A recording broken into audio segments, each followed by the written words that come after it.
আসসালামু আলাইকুম ভিউয়ার্স। আজকে আমাদের সাথে উপস্থিত রয়েছেন চলচ্চিত্র পরিচালক খন্দকার মুনতাহিদুল লিটন ভাই। চলুন তার সঙ্গে কথা বলি। ভাইয়া আসসালামু আলাইকুম। ওয়ালাইকুম আসসালাম। কেমন আছেন? আল্লাহ রাখছে ভালো। তুমি ভালো আছো? আপনার এই চলচ্চিত্র যাত্রা শুরু হয় কিভাবে এবং কত সালে, কার মাধ্যমে? চলচ্চিত্রের কথা বলতে গেলে অনেক আগে থেকে বলতে হয়। জি। ওই ছোটবেলায় আমি ছুটির ঘন্টার ছবি মায়ের কোলে বসে দেখেছিলাম। আচ্ছা আচ্ছা। খুবই কেঁদেছি, চিৎকার করে কেঁদেছি। মা ছবিটা দেখতে পারে নাই, কষ্ট দেখে আমি কেঁদেছি, আমি চলে যাবো বাসায়। কিন্তু চলে গিয়ে পরে আবার আমার মা গিয়ে ছবিটা দেখেছে আমাকে বাসায় রেখে গিয়ে। পাশাপাশি আবার বন্ধুর হল ছিল তো, পরিমল শাহ শেরপুরে, তুমি জেনে থাকো, রূপকথা সিনেমা হল। বাবা মা সংস্কৃতিতে আমার ভালোবাসতো না, তখন তো বিনোদনের মাধ্যম ছিল একটাই, সিনেমা হল। জি। ওই মাসে 2 মাসে ঈদের ছবি।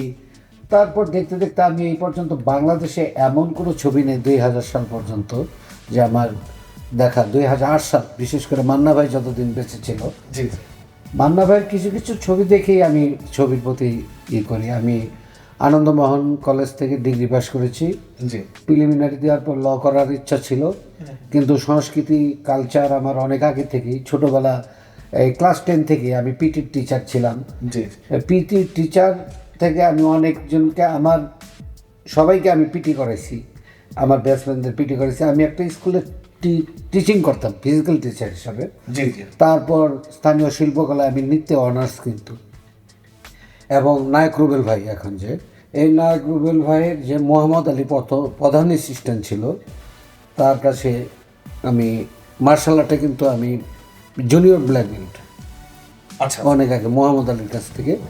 তারপর রুবেল ভাইয়ের এই ওয়ারিতে একটা ছিল, সেখানে এসে প্র্যাকটিস করতাম। ব্ল্যাক বেল্ট পাওয়ার সময় আমার এই দাঁতটা চলে যায় আর কি, বুঝে লাগে। বক্সিং, আচ্ছা। মার্শাল আর্ট, জি। কুংফু। জি। এর থেকে সিনেমায় বজ্র মুষ্টি, লড়াকু ছবি দেখার পর তো রুবেল ভাইয়ের ভক্ত হয়ে গেলাম। তারপর দাঙ্গা দেখার পর তো মান্না ভাইয়ের, মানে আমার বেস্ট নায়ক। কিন্তু আমার বেস্ট নায়ক বলতে গেলে যে নায়ক রাজ্জাক। জি। আমি মানে সেই বাংলা চলচ্চিত্রের কিংবদন্তি নায়ক রাজ্জাক সাহেব। তারপর আমি মান্নার ভক্ত হয়ে যাই। জি জি। এর থেকে আমার কালচার, আমার বাবা হাজি, আমার দাদা হাজি, আমার কাকা হাজি, আমার ফুফু মানে এই সব ইসলামিক পরিবার। তাহলে অনেক অনেক বিপদে সব মানে এটা করলি কেন, এমন হয়েছে আমাকে বায়দা মারছে যে এই নাচ গান ফাইট, তারা তো বলে হ্যাঁ হারাম হারাম, আচ্ছা। এরকম একটা অবস্থা। কি বলবো, কিন্তু এখান থেকে আমি সরতে পারি না। আচ্ছা আচ্ছা আচ্ছা। তারপর মার্চ 26 ক্লাব নামে আমি একটা মানে সাংস্কৃতিক ক্লাব খুলি। সেখানে নাটক হতো, ম্যাগাজিন অনুষ্ঠান হতো, বিনোদন হতো। আপনি মনে করবেন তখনকার, যখন 96 সালে আমি ইন্টারমিডিয়েটে পড়ি, লাস্ট ইয়ারে বা ডিগ্রিতে ফার্স্ট ইয়ারে, তখন কিন্তু বাংলাদেশের হার্ট থট, শাবনাজ, নাইম, কাজল, গোগোবেন নেতা নিয়ে আমি শেরপুর কাকুলি হলে প্রোগ্রাম করি। ব্যাপক, মানে মাসে মাসে এই প্রোগ্রামটা করতাম। শাবনাজ নাইম এখন বললেই চিনবে, এখনও অনেক দিন থেকে পরিচয় নাই।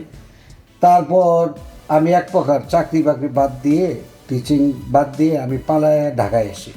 ওই সময় আমার বয়স 30 বছর। এসে পত্রিকায় নিমকুতে ফিল্মের নাটকের উপর কোর্স করা হয়, 3 মাসিক, 4 মাসিক, 6 মাসিক।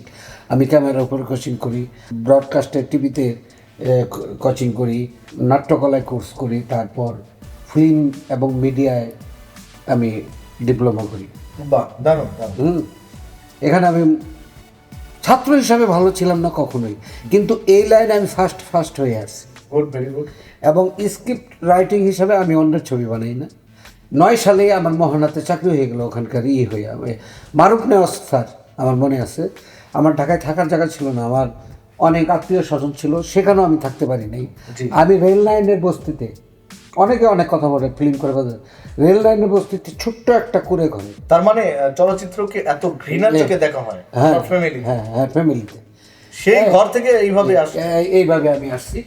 আমার ভাই, আমার বোনেরা এটা ইনসাল্ট করে এখনো, কিন্তু শেষ চুম্বক দেখার পর ছবিটা, যে শিশু বাচ্চা বাবা মা, আমার প্রথম ছবি দেখার পর ওরা প্লিজড এবং তারপর যাই বলি ওইগুলোর থেকেই আমি বলতেছি।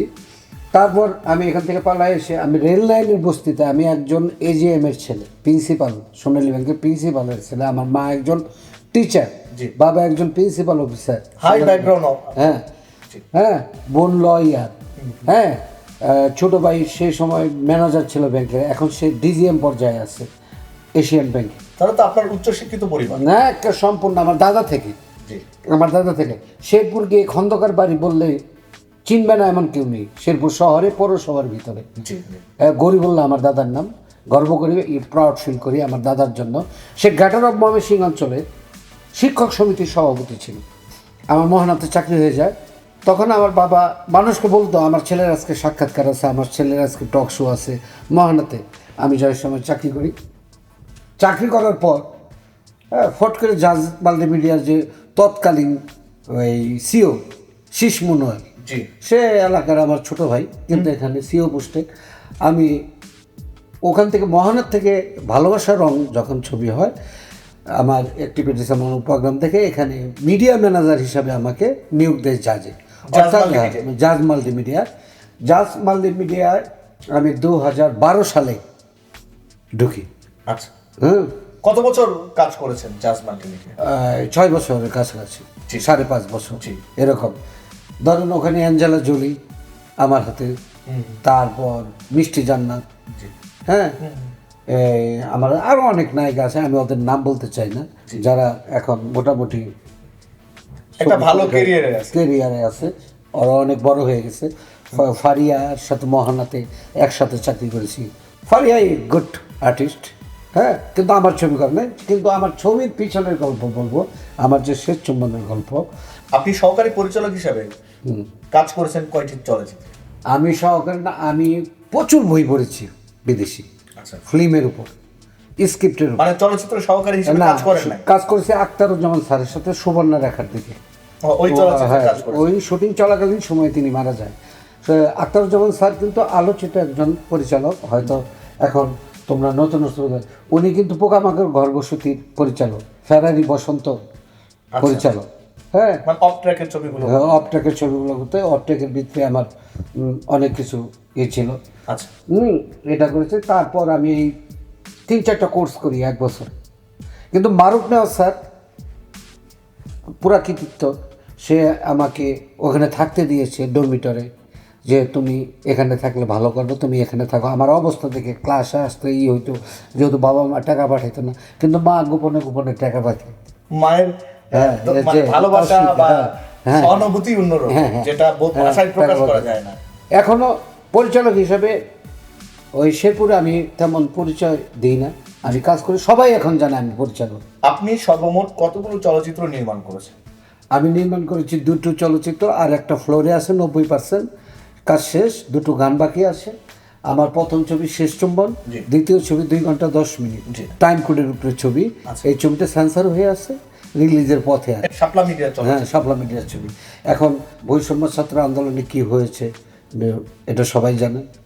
আমরা ছাত্রদের পক্ষে, বিশেষ করে আমি যে আর রাজনীতির সাথে জড়িত, আমি এটাকে গর্ববোধ করি এবং প্রাউড ফিল করি। আচ্ছা, আপনার আরেকটি চলচ্চিত্র যেটা 90% শেষ হয়ে আছে, ওটার নাম কি? কবর। কবর। এটা নীলফামারীতে একটা ঘটনা ঘটে যায়, একটা মেয়েকে জীবন্ত কবর দেয়।